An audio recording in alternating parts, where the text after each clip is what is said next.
Assalamu alaikum everyone. I hope all of you are doing well. If you guys can hear me, just please comment so we can start our lecture.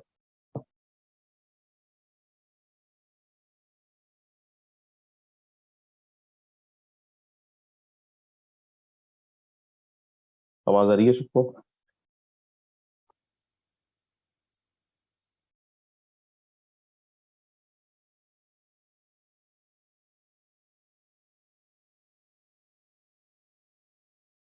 Sorry, I think you guys have been waiting from last 30 minutes. आज हमारी class 9 बजे शुरू होनी थी लेकिन I didn't have any power, so I couldn't start.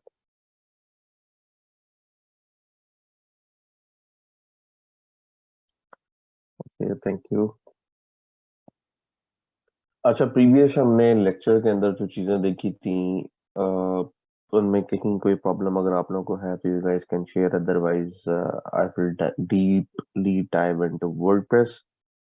कुछ चीजें आप लोगों के साथ शेयर करनी है इसके आर्किटेक्चर के बारे में, वर्किंग के बारे में, डेटाबेस स्ट्रक्चर के बारे में, so we can see how we can move towards customization speedily.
Okay,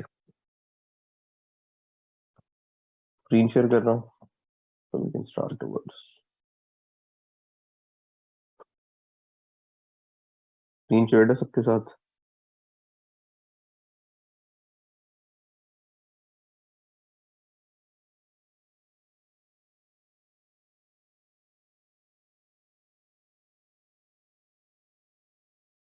Okay,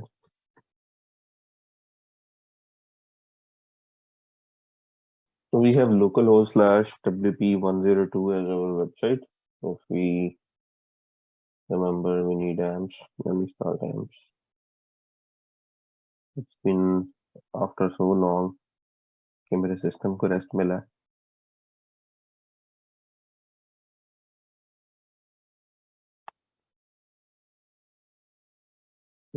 amps हमारा जो है वो अब रनिंग कंडीशन में, so we can restart TP connection। इसके तो चल रही है।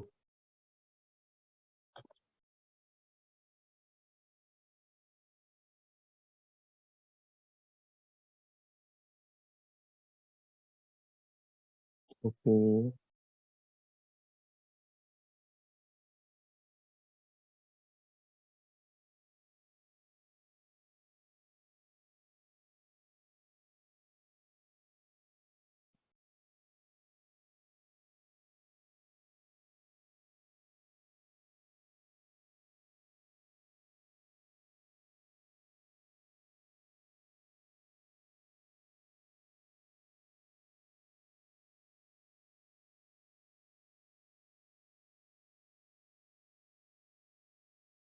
नहीं जी, हमारे स्वान्स जो है वो तरोताजा है। खुशबाश बैठे हुए हैं, इनका कोई हल निकालते हैं। अच्छा, सबसे पहला डिफरेंस जो आपके पोस्ट और पेज में है उसको हमने ऑब्जर्व करना है। मैं एक पोस्ट क्रिएट करने लगा हूँ और एक पेज क्रिएट करने लगा हूँ। पिछला जितना आप किया है, मुझे ऑनेस्टली उसमें अगर किसी को कोई प्रॉब्लम है तो मुझे भी बता दें, बिकॉज आगे जाएंगे और पिछला अगर आपका रह गया ना कोई कंसेप्ट तो फिर थोड़ा सा प्रॉब्लम हो जाएगा।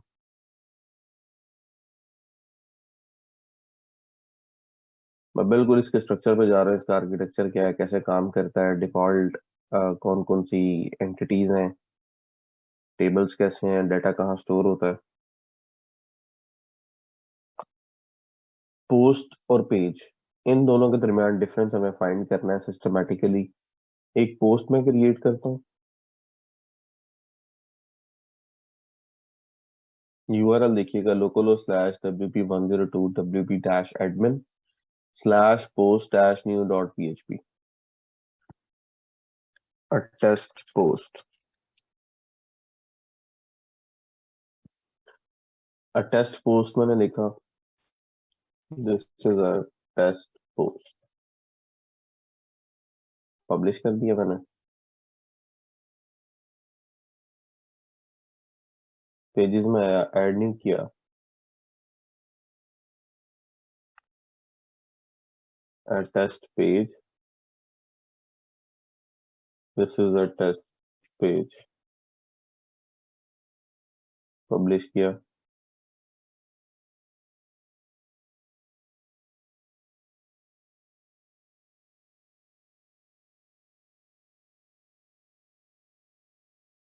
हम्म।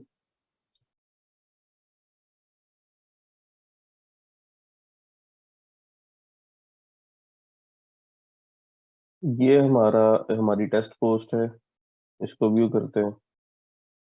और ये हमारा टेस्ट पेज है, इसको व्यू करते हैं।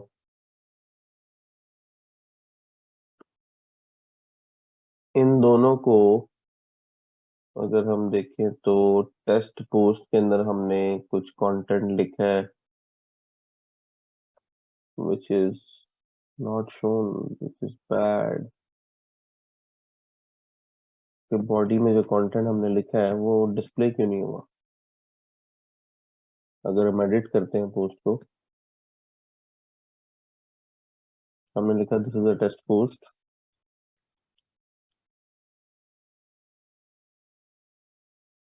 अपडेट, व्यू दिस पोस्ट,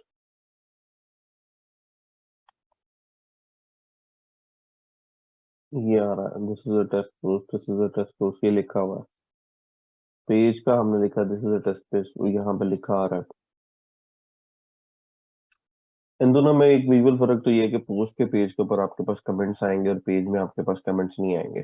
ठीक है, पोस्ट के पेज पे कमेंट्स आएंगे, पेज पे कमेंट्स नहीं आ सकते। पोस्ट में ऐसा डेटा आता है जो कि जिसकी वैलिडिटी कुछ टाइम के लिए है, जैसे आपकी न्यूज़ की वेबसाइट है जिसके ऊपर आप न्यूज़ आर्टिकल्स ऐड करते हैं, और वो आर्टिकल्स जो है वो कुछ टाइम के लिए वैलिड होते हैं। क्रिकेट की न्यूज़ आई, एक मैच हुआ और उसमें एक टीम जीत गई है और उसने कितने पॉइंट से विन किया है और क्या कितने विकेट से विन किया है, तो वो आर्टिकल आप साइट पर डालेंगे और जब तक अगला मैच आता है तब तक वो ऊपर रहेगा, जैसे ही अगला मैच आएगा अगले मैच का आर्टिकल टॉप पे आ जाएगा। ठीक है, तो पोस्ट में ऐसा डाटा आएगा जो कि आफ्टर सम डेज अपडेट हो जाता है, लेकिन पेजेस में वो डाटा आएगा जो कि लॉन्ग टर्म रहना है। जैसे कॉन्टेक्ट अस का पेज है, कॉन्टेक्ट अस के पेज के ऊपर आप इंफॉर्मेशन ऐड करते हैं कि how user can contact you. एक कॉन्टेक्ट फॉर्म आप ऐड करते हैं, अपना नंबर ऐड करते हैं, एड्रेस एंटर करते हैं, may be map location enter करते हैं।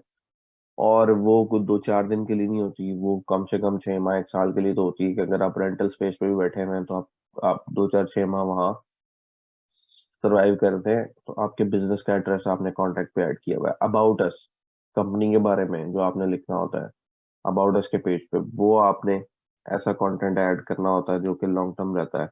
आपकी पॉलिसीज जो है लॉन्ग टर्म रहती हैं, आपके फ्रीक्वेंटली आंसर्ड क्वेश्चंस एफएक्यू के पेज लॉन्ग टर्म रहते हैं। तो वो कंटेंट जो आपकी साइट पर लॉन्गर टाइम के लिए चाहिए that will go into page, और जो आप नॉर्मल कुछ टाइम के लिए आपको दिखाना पड़ेगा दैट गोज इनटू पोस्ट। कभी आपको कोई क्लाइंट को वेबसाइट बनाने को दे दे तो आपको आइडेंटिफाई करने में आसानी हो जाएगी कि मैंने किस चीज़ के लिए पोस्ट क्रिएट करनी है और किस चीज़ के लिए मैंने पेज क्रिएट करना है। ये बात समझ में आती है?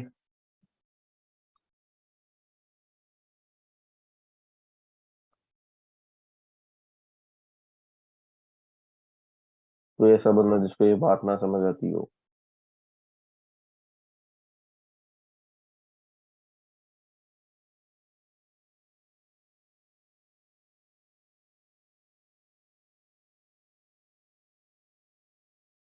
पोस्ट का अपना अलहदा देखें डेडिकेटेड यूआरएल है। ये आर टेस्ट पोस्ट का यूआरएल आ रहा है, जिसपे इस पोस्ट का टाइटल है, इस पोस्ट का कंटेंट है, इस पोस्ट का रिप्लाई फॉर्म है। इसका अपना डेडिकेटेड यूआरएल है। अगर हम चाहें कि किसी पेज पे पोस्ट दिखानी है तो हम दिखा सकते हैं। पेज का अपना डेडिकेटेड यूआरएल है, पोस्ट का अपना डेडिकेटेड यूआरएल है, लेकिन हम किसी पेज पे कोई पोस्ट दिखाना चाहे हम दिखा सकते हैं। किसी पोस्ट पे कुछ पेजेस दिखाना चाहे हम दिखा सकते हैं with the help of code. By default इनके जो डेडिकेटेड लिंक्स हैं ये अपना अपना जो कंटेंट आपने एडमिन में एंटर किया होता है वो दिखाते हैं। बात समझ में आ रही? पेज अपना बॉडी का कंटेंट दिखाएगा, पोस्ट अपना बॉडी का कंटेंट दिखाएगा। बॉडी के कंटेंट से मेरा मुराद ये है कि जब आपने एडिट किया पेज को, तो this is my body content, या जो कुछ आपने यहाँ पर लिखा है। और जब आपने एडिट किया पोस्ट को, तो this is my body content जो मैंने यहाँ पर लिखा है। ओके, जिनका डिफॉल्ट बिहेवियर है। तो इस तरह से आपका डेटा डिस्प्ले होगा। Now the next thing, all this goes into DB। यहाँ पे मैंने पेज बनाया और पोस्ट बनाई। अगर मैं इसको एडिट करूँ, you guys can see localhost/wp102 admin post.php question mark post is equal to 57 and action is equal to edit। कुछ याद आया आपको पीएचपी में हमने कैसे किया था? अगर हमने कंटेंट को एडिट किया था तो हमने उसका आईडी पास किया था।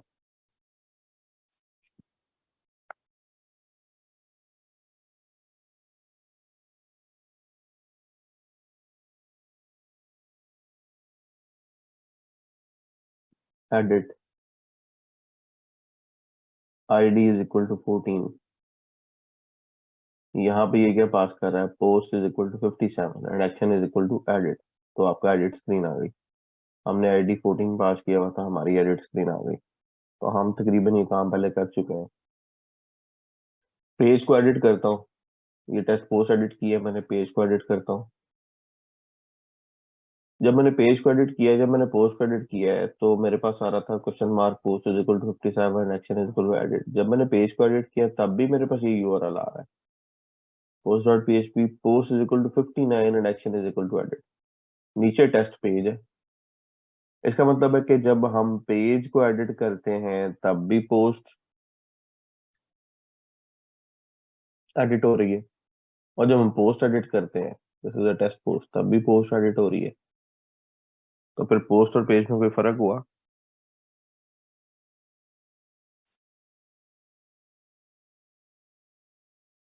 जब दोनों का यूआरएल हम देख रहे हैं कि पोस्ट डॉट पीएचपी को पोस्ट की आईडी पास हो रही है, एक में 57 पास हो रहा है, एक में 59 पास हो रहा है, तो क्या इन दोनों में कोई फर्क होगा? लग नहीं रहा। लग इसलिए नहीं रहा कि दोनों का यूआरएल तकरीबन मिलता जुलता है, सिर्फ आईडी का फर्क है। और पेज पे इसलिए लगता है कि एक के ऊपर कमेंट्स आते हैं, एक पे कमेंट्स नहीं आते। तो टेक्निकली ये दोनों एक ही चीज है, पोस्ट और पेज एक ही चीज है। फिर डेटाबेस के अंदर जब हम जाते हैं, हमारी डेटाबेस है 102, हम इस पर क्लिक करते हैं और डगे पोस्ट मेथड नहीं यूज हो रहा, पोस्ट की क्लास इस्तेमाल हो रही है, पोस्ट की फाइल इस्तेमाल हो रही है, पोस्ट डॉट पीएचपी। ठीक है। और एक सिंगल आर्टिकल को यहाँ पे वर्डप्रेस में पोस्ट बोलते हैं। आपने यहाँ पे देखा नहीं, all post, create a post, add new post. वो मेथड फॉर्म का मेथड नहीं, उसकी बात नहीं हो रही। ये तो गेट, जब यूआरएल के अंदर आप आईडी दे देते हैं, this is get, this is not post. Method इसका गेट है, क्योंकि जब आपने कोई चीज लेनी होती है तो आप गेट से रिक्वेस्ट करते हैं। क्लाइंट सर्वर से गेट में रिक्वेस्ट करता है कि भाईजान यार डाटा दे दो, आईडी नंबर तेरा है, ठीक है। So this is the gate request. मैंने आपको ये ओपन भी करके दिखाया, ये भी गेट रिक्वेस्ट है जो हमने पहले की थी। वर्डप्रेस भी इसी स्ट्रक्चर को यूज कर रहा है, लेकिन वो किसको दे रहा है? फाइल को, पोस्ट डॉट पीएचपी की फाइल को दे रहा है। मेरा कंसर्न ये है कि जब मैं पोस्ट को एडिट करता हूँ तब भी यही फाइल कॉल होती है और पोस्ट इज इक्वल टू 57 आ रहा है। जब मैं पेज को एडिट करता हूँ तब भी यही फाइल कॉल हो रही है, पोस्ट डॉट पीएचपी, और पोस्ट इज इक्वल टू 59 आ रहा है। तो अगर हम एज ए डेवलपर देखें तो एक ही फाइल है जिसके अंदर दो डिफरेंट पोस्ट की आईडीज आ रही है। एक आर्टिकल की आईडी 57 है, एक आर्टिकल की आईडी 59 है। तो दिखाने में वर्डप्रेस एडमिन उसको पेज कह रहा है और उसको पोस्ट कह रहा है। यूआरएल में दोनों पोस्ट की फाइल को जा रहे हैं, पोस्ट डॉट पीएचपी को, या आर्टिकल की फाइल को जा रहे हैं कि भाई एक 59 है इसको एडिट करो, एक 57 है इसको एडिट करो। बिल्ड उसने एक ही फाइल से किया है, दिखा एक को भेज रहा है, एक को पोस्ट रहा है। तो डेटाबेस में जब ये डाटा स्टोर होता है तो यहाँ पे डब्ल्यूपी पोस्ट के टेबल में स्टोर होता है। याद रखिएगा, वर्डप्रेस के अंदर जितना डाटा बाय डिफॉल्ट स्टोर हो रहा होता है वो पोस्ट के टेबल में स्टोर हो रहा होता है। अगर मैं अभी थंबनेल्स में जाऊं, यहाँ पे मीडिया में, और एक मीडिया ऐड करूं, सेलेक्ट फाइल करूं, और लेट सपोज हम यहाँ से कोई पिक्चर ऐड कर देते हैं, ये टेस्ला 2 ऐड कर देते हैं। ये टेस्ला 2 मैंने ऐड की, इसको एडिट करता हूँ। यहाँ पे देखें, post dot PHP, post is equal to 62।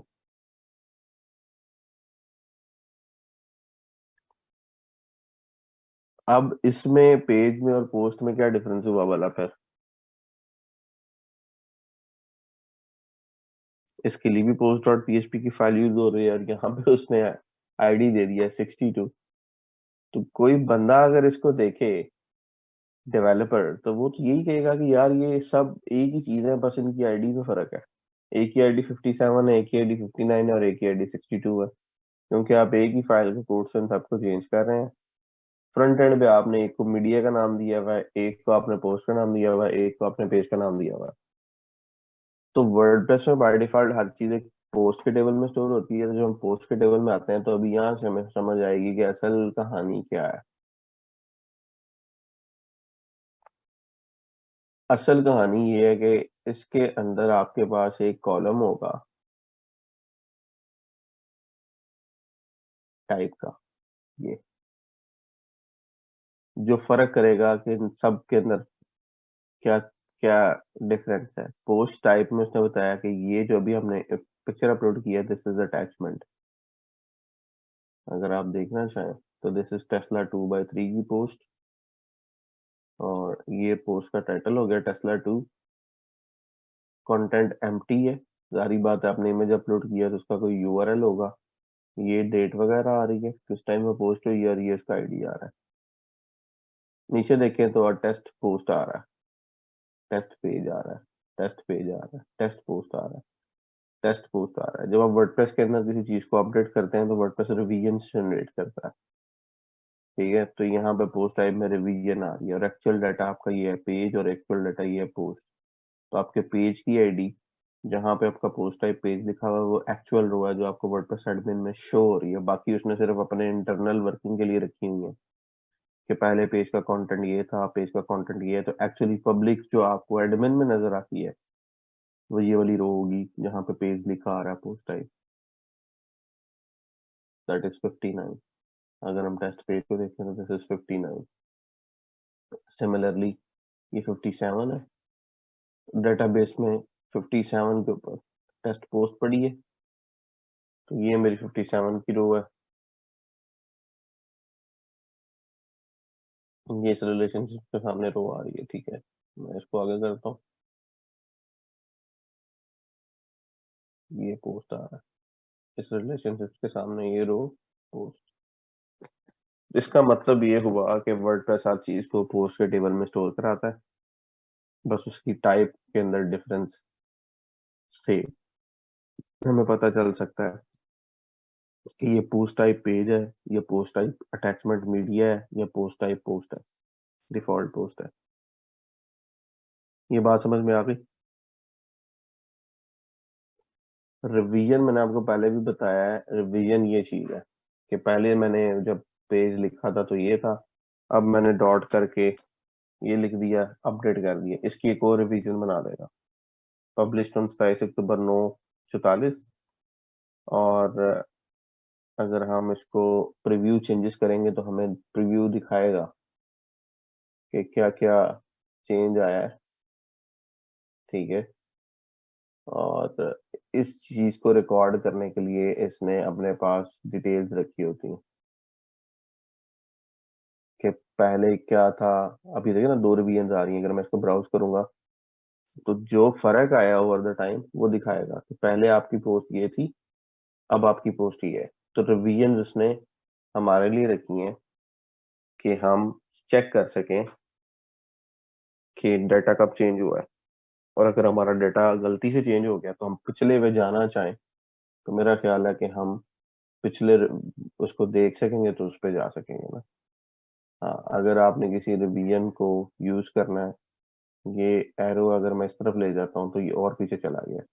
पहले कुछ भी नहीं था बॉडी में, फिर हमने लिखा दिस इज टेस्ट पोस्ट, एक स्टेप आगे आए, फिर हम टेस्ट पोस्ट को हमने चेंज करके किया टेस्ट पेज, और मतलब टेस्ट पेज हमने खाली लाइन लिखी थी, उसके बाद हमने ये लिखा। अब इससे आगे आते हैं तो हमारे पास लेटेस्ट के अंदर यही अवेलेबल है। इससे आगे हमारे पास कोई अभी चेंज अवेलेबल नहीं है। टाइटल को दिखा रहा है कि ये टाइटल इधर आ रहा है। तो कौन सा आप चाहते हैं कि आप इस्तेमाल कर लें? अगर आप ये वाला वर्जन इस्तेमाल करना चाहते हैं तो आप रिस्टोर दिस वर्जन कर लेंगे। अगर आप ये वाला वर्जन इस्तेमाल करना चाहते हैं तो ये ऑलरेडी आपका चल रहा है, ये पीछे वाला है, ये करंट है जो ग्रीन आ रहा है। सो आपने कब कब चेंज किया है? अक्सर औकात आप काम करके भूल जाते हैं और आपको शक होता है को हो ये तो हैक होगी मेरी साइड, ये कैसे चेंज हो गया। तो वर्डप्रेस ने आपको एक टूल दिया हुआ है कि अपने प्रीवियस और इस करंट वर्जन को देख लो, और अगर तुम्हें प्रीवियस वर्जन चाहिए तो उसके लिए वो डेटाबेस में ये रिवीजन बना रहा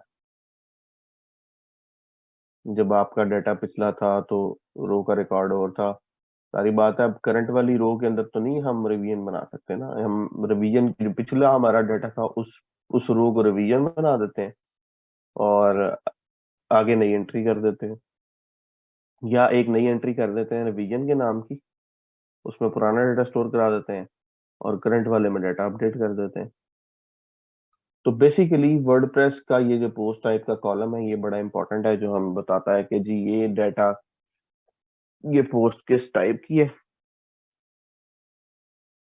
इसमें क्या स्टोर हो रहा है, और हम उसके साथ इंटरेक्शन करके अपनी वेबसाइट के फ्रंट एंड पे चीजें दिखाते हैं और इस्तेमाल करते हैं। यहाँ तक क्लियर हो गया सबको? सो मैं नॉर्मली कहा करूंगा कि वर्डप्रेस में सब कुछ एक पोस्ट है, और उसका मतलब ये होगा कि ये हर चीज पोस्ट के टेबल में स्टोर हो रही है, बस उसकी टाइप का फर्क है। जब मैं बोलूंगा लेक्चर के दौरान कि वर्डप्रेस में हर चीज एक पोस्ट है, उसका मतलब ये होगा कि वर्डप्रेस के अंदर जितना भी डेटा स्टोर हो रहा है वो नॉर्मली पोस्ट के टेबल में स्टोर हो रहा है। अगर उसमें कहीं फर्क है तो टाइप के कॉलम में फर्क है। Is that clear now?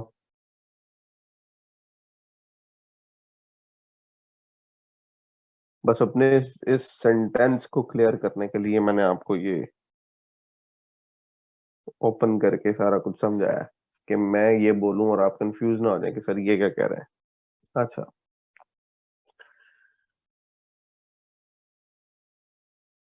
अब ये कैसे होता है कि मैं किसी भी स्पेसिफिक सेक्शन पे आके या पेज पे आके क्लिक करता हूँ, डेटाबेस से उसका डेटा आ जाता है। जैसे मैंने एडमिन में आके, पेजेस में आके एक पेज पे क्लिक कर दिया व्यू, तो मुझे डेटाबेस उसका डाटा यहाँ पे खुद बहुत आके मिल रहा है। ये डाटा कहाँ से चल रहा है, कैसे आ रहा है, किस तरह से काम कर रहा है, we do not know anything about it. ठीक है। और हमारे पास दो स्पेसिफिक डायरेक्टरीज हैं जहाँ पे हम चेंज कर सकते हैं वर्डप्रेस के अंदर। If we go to www, we go to 102, WP content, ये वाला जो फोल्डर है आपकी वेबसाइट का, एडमिन इंक्लूड्स और ये वाली फाइल्स, इनके साथ आपका कोई ताल्लुक नहीं है। सिर्फ अगर आपका यहाँ पे ताल्लुक है तो WP कॉन्फ़िग के साथ है। ये कॉन्फ़िगरेशन की फाइल है, इसमें आपके डेटाबेस का यूजर नेम पासवर्ड वगैरह ये चीजें पड़ी हुई हैं। If you want to see this I can open it.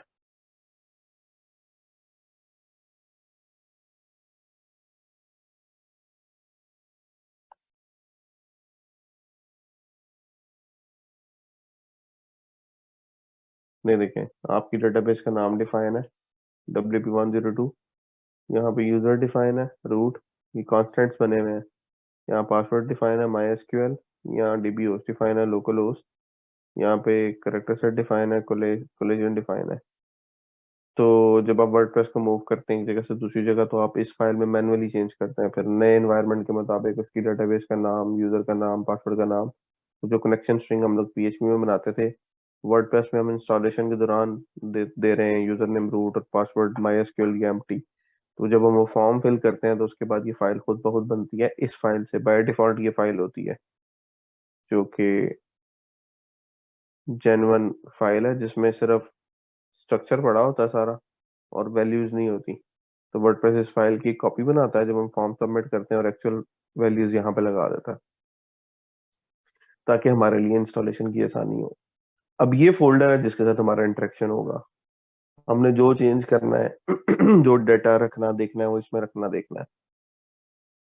अभी तक मैंने जो इमेजेस अपलोड किए हैं वो मुझे अपलोड्स के फोल्डर में मिलेंगी। कॉन्टेक्ट फॉर्म 7 के अपलोड्स अपना है, ठीक है। विजुअल कंपोजर के अपने एसेट्स हैं, उसने अपलोड्स के फोल्डर में रखे हैं। एलिमेंटर के अपने कुछ एसेट्स हैं, CSS वगैरह जो भी है उसने अपने फोल्डर में यहाँ पे रखे हैं। ये 2023 वर्डप्रेस का डिफॉल्ट मीडिया का फोल्डर है, जिसमें वो सारी तस्वीरें आ रही हैं जो हमने अपलोड की हैं। तो जब हम वेबसाइट्स मूव करते हैं तो बाज़ औक़ात हम लोग मैनुअल मूव करते हैं, और मैनुअल मूव के अंदर हम लोग कोड अलहदा मूव करते हैं और डेटाबेस अलहदा मूव करते हैं। तो हमारी जो इमेजेस हैं वो दूसरी साइड पे कब जाएंगी, जब हमारा अपलोड्स का फोल्डर सक्सेसफुली दूसरी साइड पे चला जाएगा, किसी सर्वर पे या किसी और डायरेक्टरी में। जब हम इसको कॉपी करेंगे तो ये फोल्डर सक्सेसफुली जाएगा, और डेटाबेस के अंदर जो रिकॉर्ड URLs बना रहे होंगे उसमें इन फोल्डर्स की इमेजेस के नाम होंगे। जब ये आपस में इंटरकनेक्ट होंगे तो हमारे पास ये चलेगा। इतना हमें पता होना चाहिए अपलोड्स के बारे में। फिर हमारे पास है प्लगइन्स और थीम्स। प्लगइन्स में हम जितने नए प्लगइन करेंगे वो यहाँ पे आ जाएंगे और थीम्स के अंदर हमारा जो करंट थीम चल रहा है वो ये आ रहा है, ठीक है। इस थीम के अंदर अगर हम देखें तो बहुत सारी फाइल्स नहीं है, दो फाइल है, इंडेक्स और फंक्शन की, और यहाँ पे कुछ हमारे पास फोल्डर्स हैं, इनके अंदर कुछ टेम्पलेट्स हैं। तो हमारा पहला जो गोल है वो ये समझना है हमें कि हमारा थीम कैसे काम कर रहा है। जब हम एक रिक्वेस्ट करते हैं कि वो रिक्वेस्ट कहाँ से स्टार्ट होती है, कैसे एंड होती है, और उसमें वो किस किस फाइल से चल रही है, और उसमें अगर हमें चेंज करना है तो हम कैसे कर सकते हैं। Got it.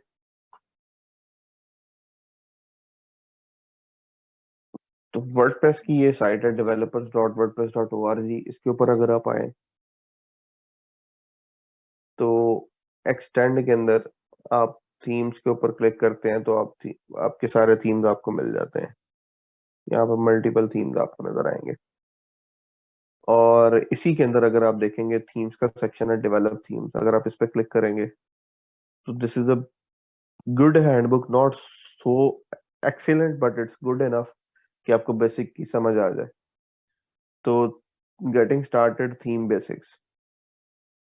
Welcome to the WordPress Theme Developer Handbook, your resource for learning for all about the exciting world of WordPress themes. The Theme Developer Handbook is a repository for all the things WordPress themes.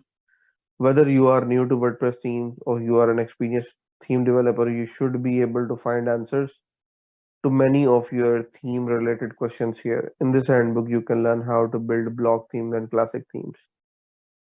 If you guys remember, हमने previous lecture में देखा था classic editor और block editor। Classic editor और block editor. Block की जरूरत क्यों पेश आई, मैंने आपको बताया था कि विक्स, वीपली, वेबफ्लो, लॉगिन करो, ड्रैग एंड ड्रॉप करो, बिल्ड करो, एक्सपोर्ट कर दो, साइट पब्लिश हो गई। वर्डप्रेस में बहुत सारा कोड करना पड़ रहा था, तो वो क्लासिक थीम से मूव किए ब्लॉक थीम्स पे, और उन्होंने भी ड्रैग एंड ड्रॉप क्या दे दिया, बिल्डर। अपनी समझ के मुताबिक जितना वो कर सकते थे उन्होंने कर दिए।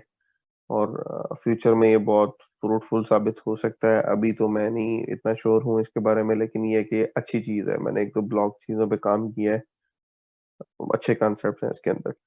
तो ये दोनों की गाइड आपको मिलेगी। Blog theme is a new theme that you can use from WordPress version 5.9। 5.9 से आगे आगे थीम्स ब्लॉग थीम होंगे। It is built mainly using HTML and a theme configuration file.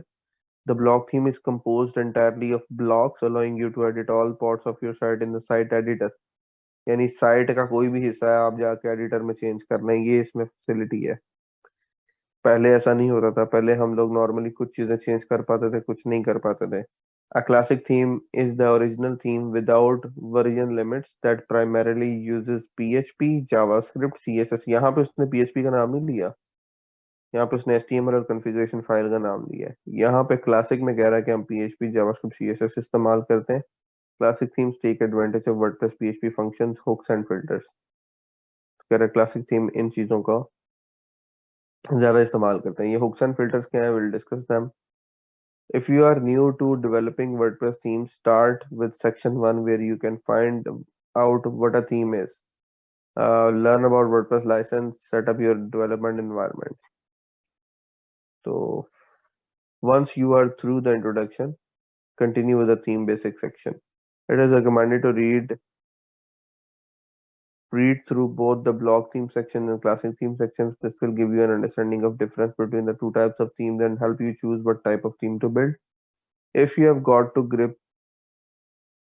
crisp होना चाहिए, grips लिखा हुआ। If you got to grips the basics of theme, check out advanced theme to learn about child themes. Best way out what a theme is over the first section. So what is a theme? A WordPress theme changes the design of your website, often including its layout. Changing your theme changes how your site looks on the front end. That is what a visitor sees when they browse to your site on the web. There are thousands of free WordPress themes in the WordPress.org theme directory, though many of WordPress site uses custom themes. What can themes do? Themes take the content and data stored in WordPress and display it in the browser. That's it.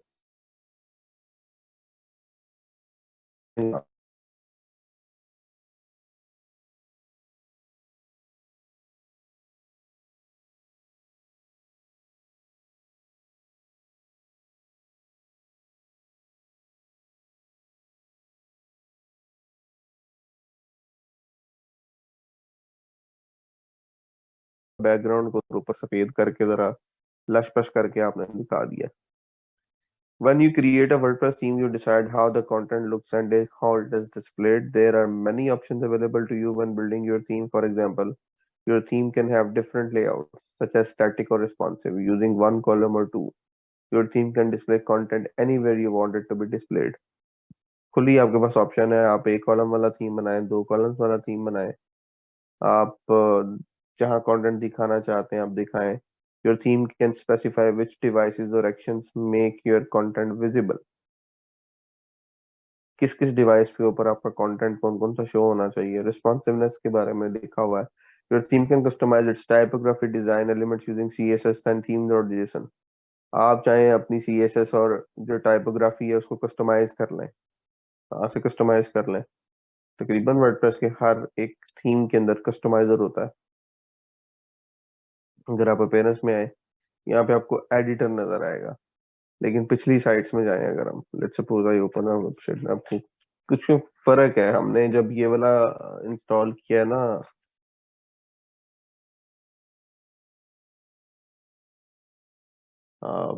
जीवर जो theme है ये block theme है। जिससे पीछे जो theme है classic themes है उनका बिहेवियर इससे थोड़ा सा मुख्तलिफ है। मैं एक ब्लॉक थीम के ऊपर जाना चाह रहा हूँ, WB101 पे भी जाते हैं।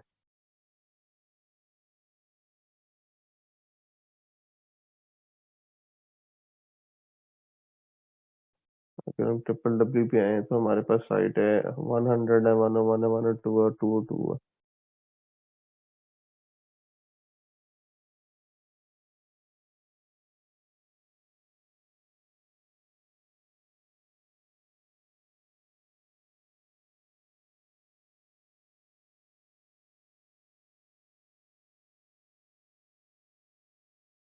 ये डिफॉल्ट थीम है जो वर्डप्रेस के साथ बाय डिफॉल्ट आता है जब आप फ्रेश इंस्टॉलेशन करते हैं।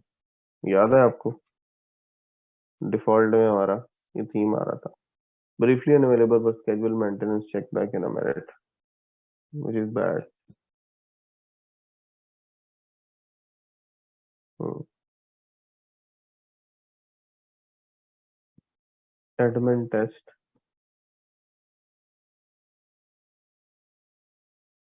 अपीयरेंस में जाएं।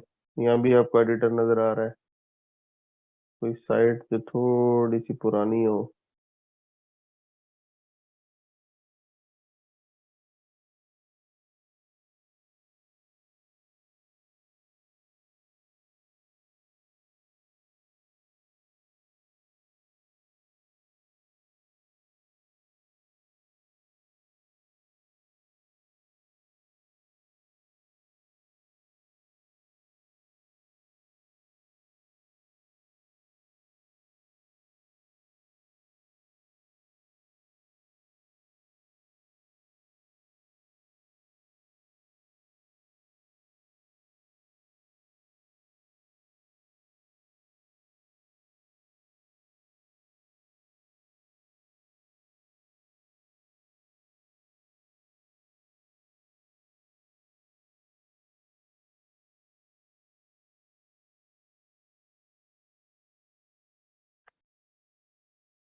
यहाँ पे गेट वर्डप्रेस पे आप अगर क्लिक करेंगे तो आपके इस पेज पे ले आएगा। ये लेटेस्ट वर्डप्रेस है, यहाँ पर रिलीज आ रही है। मैंने इस रिलीज पे क्लिक किया, यहाँ पे वर्डप्रेस के पुराने वर्जन पड़े हुए हैं। मैं लेट्स सपोज 4.8 पे आता हूँ, यहाँ से जिप डाउनलोड करता हूँ 4.8 का, डीबी में इसकी बनाता हूँ।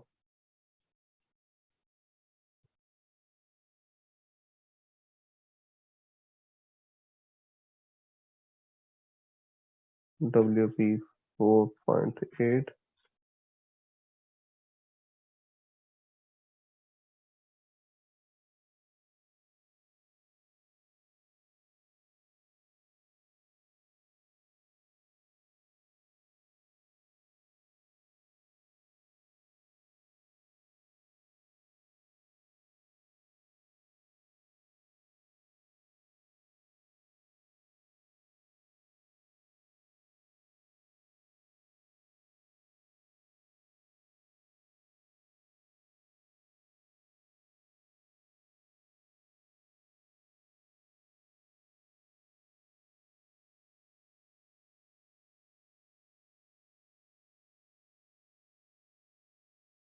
जी।